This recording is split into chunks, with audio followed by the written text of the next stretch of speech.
Sveiki, šiandien su manim yra viešnia Indrė, kuri yra etiketo ekspertė ir ji teigia, kad geros manieros visuomet liks madoje. Teisingai, Indrė? Visiškai 100%. Puiku, tai šiandien norėčiau pakalbėti apie tas gerasias manieras, bet darbe.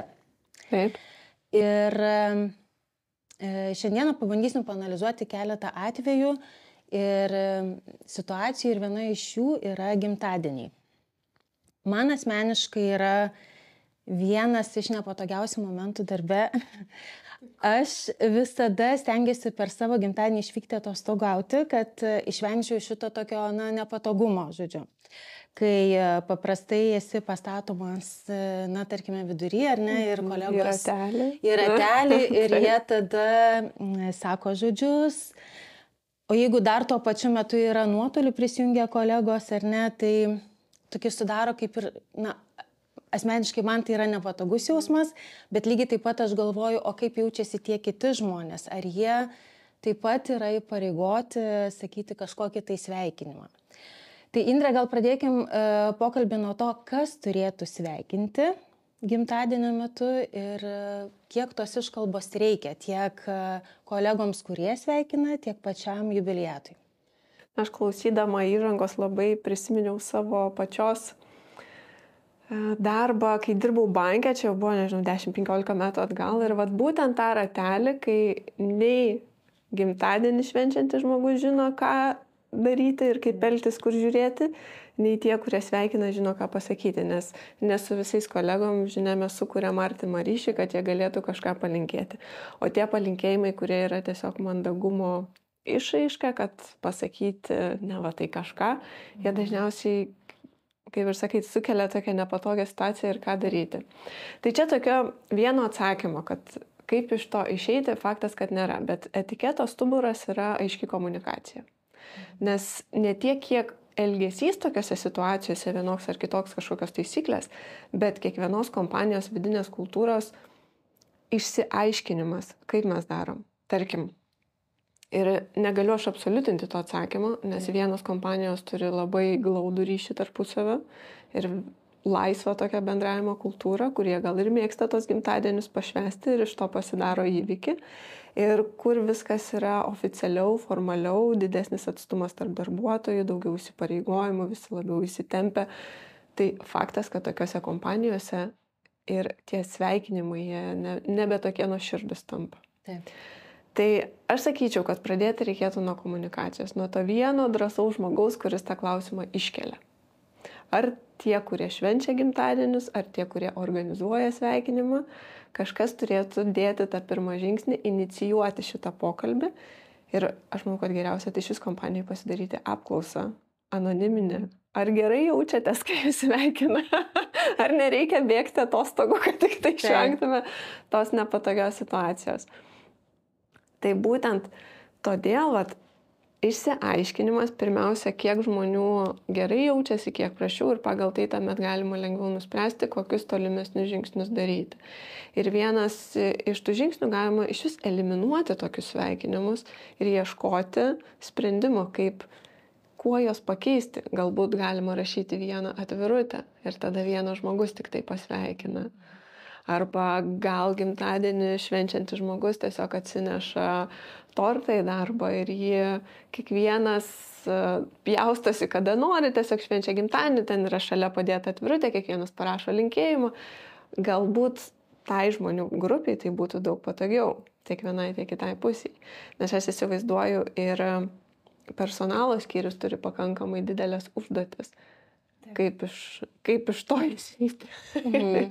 Mandagiai. Tai kad nebūtų tęsiamos nepatogios situacijos ir kad būtų galima kažkur tai pajudėti, tai pirmas etiškas žingsnis yra apie tai pradėti kalbėti. Nes su kuo aš susiduriu savo praktikoje, kad žmonės tiesiog galvoja, kad jeigu aš kažką pasakysiu, kad man netinka, tai aš pasielgsiu labai nemandagiai, labai neetiškai, čia taip daryti negalima. Bet tos kiekvieno asmeninės ribos, nes čia yra kaip ir ribų brėžimas. Aš nebenoriu būti toj situacijai. Niekas iš 30 darbuotojų nebenori būti toj situacijai. Tai mandagus ribos brėžimas pirmiausia prasideda nuo aiškaus išsakymo. aišku, geranoriško, o ne tai, kad, o Dieve, gal galim nustoti čia taip sveikinti ir kaip mane patinka ir to burbėjimo, bet mandagaus, kad kyla klausimas, toks kyla jausmas, kad dauguma jaučiasi nepatogiai. Gal mes galim susėsti diskusijom, gal mes galim ieškoti kitų sprendimų, kaip vienas kitą pasveikinti. Gal iš vis to sveikinimo nereikia bendro.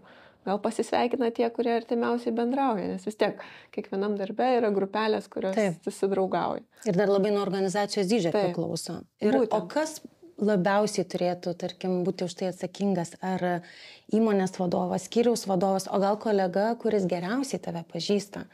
Kas turėtų tą tokį imtis tos iniciatyvos ir, pasveikinti, inicijuoti tada arba atvirutę sakyti, ką darom, ar tai tas gėles nupirkti, įteikti? Kas tada pagal rangą, sakysim, pagal statusą turėtų? Tai čia galima perimti susitikimų ir susirinkimų etiketo šiek tiek taisyklės, kad kiekviename klausime, kur yra didesnė žmonių grupė, turėtų būti vienas atsakingas. Ir tas vienas atsakingas vienose kompanijose tai yra vadovas, tas žmogus, kuris turi daugiausiai tiesioginio santykio su žmogiškuoju faktorium įmonės, su ta vidinė kultūra. Tai kai kuriuose kompanijose tai yra vadovai, kai kuriuose kompanijose personalo vadovai, kažkur gal marketingistai, žiūrint kokia kompanija. Galbūt vienas yra, kaip sakot, vienas žmogus, kuris jungia visą kompaniją, nes ypatingai tose administratorės būna tos tokios šilčiausios, kurios visus sujungia ir visus apeina. Tai priklauso visiškai nuo vidinės kompanijos kultūros. Išsirinkti vieną žmogų ir tuomet jau jisai gali ar administruoti šitą klausimą, ar ieškoti sprendimų, ar gėles nupirkti. Kalbant apie dovanas. Kažkaip man tai didžiausias skausmas yra galvojant, kaip sveikinti vyrus. Nes moterim atrodo, kad nupirkus gėlių puokštę tai niekada neprašausi. Kalbant apie patį pasveikinimą, su vyrais yra ženkliai sudėtingiau. Ar yra dovanos diferencijuojamos, kokios turėtų būti vyrams dovanojamos, jeigu visgi yra tas sveikinimas, jeigu vyksta organizacijoje ar ne, tai kokios tos dovanos turėtų būti vyrams ir moterims? Pirmiausia ir svarbiausia, ką noriu pasakyti, kad versle yra būtent profesinėje aplinkoje iš etiketo perspektyvos lyčių diferencijavimas jisai neegzistuoja. Nes asmeninėme gyvenime mes kreipiam dėmesį, ten vyras moteris, atsiranda asistavimas, atsiranda pirmenybė. Versle yra tik viskas vertinama iš etiketo pusės pagal rangą, kuris toj konkrečiai situacijoje yra aukščiausiai, žemiausiai. Tai sakyčiau, kad renkant dovanas, faktas, kad vyrui su gėlių puokšte ir širdutėm saldainiais gal ir prašausi, nenustebinsi, bet taip labai diferencijuoti nereikėtų. Aš manau, kad čia vėlgi yra vidinės kultūros klausimas, nusistatyti kažkokias tai ribas, taisyklės dėl dovanų. Ir labai gerai, kai kompanijai tos dovanos yra daugiau mažiau panašios. Ir tam, kad būtų išvengta ką kiekvienam žmogui dovanoti. Tai aš pati esu girdėjus tokią istoriją, tai pasidalinsiu, gal kam nors pravers šitas patarimas, kad viena kompanija dovanoja papildomas atostogų dienas. Tiesiog kiekvienam. Ir arba ten į bonusus keičia, kažkaip gali pasirinkti. Ten, žodžiu, buvo tokia nuspręsta, kad arba atostogų dienos, arba kažkoks tai bonusas. Už tą būtent sumą. Tai man atrodo, kad dirbant, kai nėra artimo ryšio tose kompanijose, kur nėra, aš kaip sakau, tose modernios dabar jaunų žmonių kompanijos, kurios susilipinusios, jos turi vidinę kultūrą, bet kur to nėra, tai tokios neutralesnės dovanos jos yra visuomet sėkmingesnės. O nežinant, kuo pakeisti gėlių puokštę, tai čia jau reikėtų atsižvelgti šiek tiek į patį žmogų, įdėti pastangų. Nes vėlgi, etiketas yra pagarba ir dėmesys kitam žmogui. Tai visai nekreipti dėmesį į jo asmenybę, į jo pomėgius. Faktas, kad ir kokį oficialų ryšį tarpusavį turim, per laiką vis tiek kažką išsiaiškinam. Tai atliepti tos pomėgius, atliepti tas sritis, kuriamis domisi, į tai labiau kreipti dėmesį. Aišku, neperžengti ribos ir dovanos nepadaryti itin asmeniškos, kas jau liečia ten, tarkim, verslo dovanos neturėtų būti kvapai, nes nebent yra 100% žinoma, kad žmogui tinka ir patinka, tai ten gal, bet vyrui irgi kvepiančios žvakės nedovanos. Taip. Tai nuo kvapų geriau nutolti, nuo įvairiausių ten apatinių kojinių ir pižamų, tokių panašių dalykų, kur tikrai yra labai asmeniška. Indrė, aš žinau, kad kai kuriuose organizacijose yra dovanojami mokymai, ar ne? Taip. Žmogui tobulėti, ar ne? Atrodytų puikia dovana, organizacija rūpinasi apie darbuotojo kvalifikacijos kėlimą, bet ar nėra taip, kad tas žmogus galvoja, tai vadinasi, man to trūksta, čia man yra užuomina. Kaip irgi žmogus turėtų reaguoti tokias nuomonės, į tokias dovanas, ar ne? Nes tai labai priklauso nuo pačių žmogaus. Taip. Tai vat ir norėjau į atsakymą pirmą sakinį tą, kad labai priklauso nuo žmogaus. Nes kai kurie žmonės, jie tiesiog trokšta žinių, labai nori mokytis įvairiausius kursus, tobulinti savo kvalifikaciją ir tokiam žmogui, ypatingai jeigu jis išreiškia norą, kad man įdomu šitie mokymai, aš gal jį norėčiau, tai tuomet ta dovana yra labai gera. Bet jeigu tik yra pajautimas, kad arba žinojimas, kad žmogus nelabai ten į tos mokymus yra linkęs, arba kai yra kompanijos kažkokie bendri mokymai, eina tiesiog pasėdėti gale susinėmęs rankas ir pamiegoti, tai tada gali tas žmogus įvertinti tai kaip kažkokią asmeninę žinutę, ją priimti neteisingai, tai su tokiais reikėtų elgtis atsakingiau.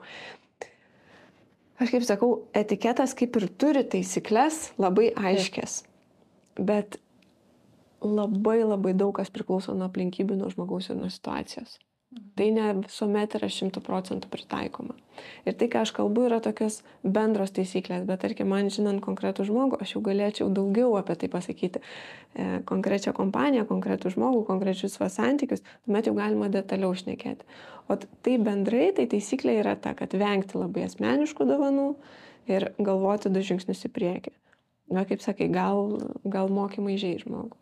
Taip. Šiaip beje ir apie savo mokymus netgi esu tokių atsiliepimų girdėjus, kad nėra smagu dovanoti etiketo mokymus. Nes lyg ir potekstė yra kažkokia. Taip, nes lyg ir atrodo, tau reikia, bet stovyklą labai, kažkada netgi apklausą dariau, labai apylygiai išsiskirstė stovyklos, nes vieni tai priima kaip labai puikią dovaną, aš labai noriu, man įdomu ir man labai patiktų gauti, o kiti tai žiūri jau atsargiau, kad gal ir gali būti interpretuota kaip neteisinga žinutė. Ar yra universali dovana? Tarkime, prekybos centro dovanų čekis, kuponas, ar ne? Žmogus, jis turi teisę pats įsirinkti, ką jis nori. Bet ar tai yra etiška? Nes lyg tai atrodytų, kad tu to žmogaus išties nepažįsti, ar ne? Tu jam leidi pačiam nuspręsti, nebėra to tokio dėmesio lyg ir jam asmeninio, nes tu įsirenki tai, kas yra praktiška, patogu, tas nėra galbūt blogai, bet koks požiūris yra į šią dovaną? Aš manau, kad mes galim išsirinkti 100 dovanų sąrašą ir apie kiekvieną dovaną aš galėčiau pasakyti tą patį. Yra 2 stovyklos. Vieniems žmonėms tai bus tobula dovana, nes jie galvos labai gerai, aš kažką ten nusipirksiu, o kiti tai priims, kad apie mane nepagalvojo ir nupirko, kas yra lengviausia. Visur išsiskirsto žmonių nuomonės. Tad prieš renkant dovaną reikėtų įvertinti patį žmogų. Kaip jisai iš vis funkcionuoja pasaulyje, kaip jisai gyvena, kokių vertybių laikosi. Ir tas pakankamai greitai pasimato. Nes jie patys, jeigu kyla abejonė, labai galima per aplink apeiti ir žmogaus iš anksčiau paklausti, ne ką tu manai apie dovanų čekius, bet tarkim, kaip tu priimi dovanas, kurios yra neutralios. Arba kai tu renki kažkam kitam dovanas. Kiek dėmesio tam skiri, kokias dovanas. Tiesiog prie kavos per pietų pertrauką kažkada ten mėnesį prieš gimtadienį, jeigu nėra aišku žmogaus požiūris. Užvesti tokią temą ir labai greit pasimato. Ar jisai ten sako, aš ten piešiu atvirutės pats ir užrašinėju, tada ten užsakinėju tik tai individualias dovanas, ten labai daug laiko tam skiriu ir daug dėmesio, arba kad sako, ai, tai aš tos čekius perku, tai dažniausiai tiem žmonėm ir patiem yra gerai gauti, nes jie tai žiūri labai racionaliai. Taip. Ir paskutinė dovana, tai yra viskas, kas turi tos organizacijos atributiką. Nu, prie šito aš sakyčiau ne. Ką turi, tą sukrauna stresbolą, džemperį, podelį, darbo knygą. Darbo knygą. Tu jau taip dirbi šitą organizaciją ir, žodžiu, bet savo gimtadienio progą dar gauni tokį rinkinį, žodžiu. Tai aš sakyčiau, kad ne, už šitas dovanos tikrai išėjusios gal ir iš mados ir rodo tokį atsainumą kompanijos, kad tos reklaminius savo atributus, kurie yra skirti parodoms, klientams ir kažkam kitam dovanoti savo kompanijos žmonėms. Tai čia jau tikrai. Jau negražu. Ne ta dovana, kuri nudžiugins. Nes kompanijos darbuotojai turėtų ir taip galėti gauti darbo knygą su savo kompanijos logotipu, jeigu nori. Nes labai dar svarbu to žmogaus reakcija į tą dovaną. Man asmeniškai labai sunku nuslėpti tą emociją, jeigu aš džiaugiuosi arba ne, kad ir kaip stengiasi parodyti, jog tau tikrai patinka, iš esmės tai yra akivaizdu. Tai ir tada irgi kyla tas toks nepatogumo jausmas, apie kurį mes kalbėjom pokalbio pradžioje. Tai norint išvengti tokių situacijų, patarimas toksai apibendrinantis būtų Indrė koks, renkant dovaną ir sveikinant kolegą. Atsisukti į žmogų. Nepadaryti to klausimo, kad reikia kažką padovanot, bet atsisukti į žmogų ir netgi tarpusavio santykiam, vidiniai kultūrai tai yra naudingas dalykas, nes kai yra užduotis išrinkti žmogui geresnę dovaną, reikia jo pasidomėti. Taip. Kai žmogumi domimės, mes rodom jam dėmesį, jisai iškart geriau jaučiasi. Kai jisai geriau jaučiasi, jisai perduoda tą tolyn. Tai čia šiaip visai naudingas dalykas yra pasigilinti šiek tiek į pomėgius, į požiūrį, į vertybės, sakiau, kaip priima dovanas, ar jiems svarbu dovanas, ar nesvarbu. Ir dar kol esam šitoje temai, noriu apie tą reakciją iš etiketo pusės papasakoti, kas irgi yra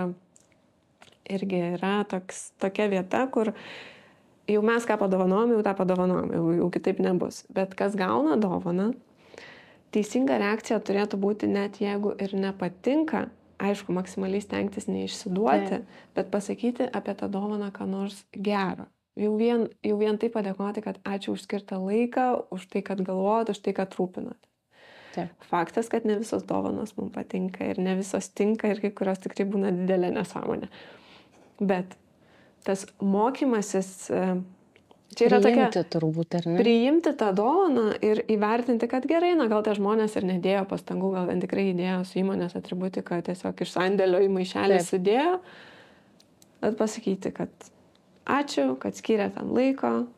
Ir kai tokie dalykai išeina į išorę, jie žmonės, kurie, aišku, sąmoningų žmonės, kurie neskyrė tam dėmesio, irgi truputėlį atveda į tokį, dienos šviesą, kad gal ir galėjau ir pasistengti labiau. Tai čia tokia dviguba nauda. Aš irgi dažnai kartoju ir vesdama seminarus įmonėms sakau, kad viskas, apie ką aš kalbu, yra sąmoningiams žmonėms. Tie, kurie yra nepakaltinami, tai tikrai ne etiketo reikia, o tokių jau griežtų, aiškių nurodymų. Tai ačiū labai, Indrė, už pokalbį. Ačiū.